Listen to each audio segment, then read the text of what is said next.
Yaralayıblar.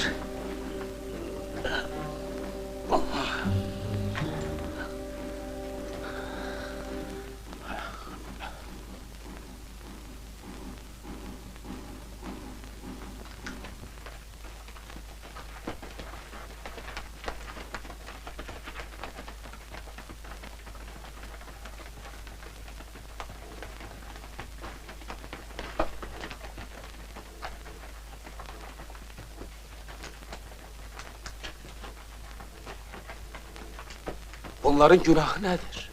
Gedek, orada bilərsən. Yeri! Maden sahibi öz nöydünü niye yandırsın?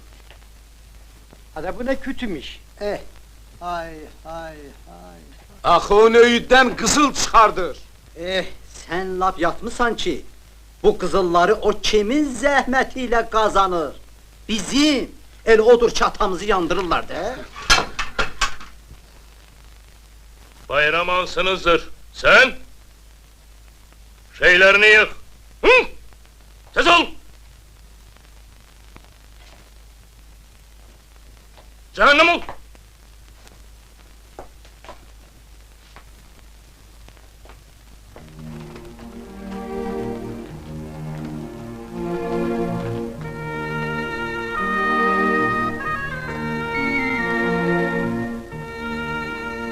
Salam.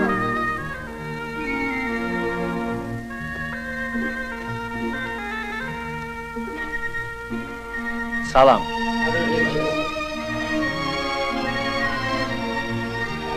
Salam Bayram. Salam.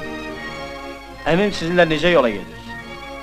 Bey, Hə, o bizi öz evladından az istemir. çox sağ ol. Neye göre?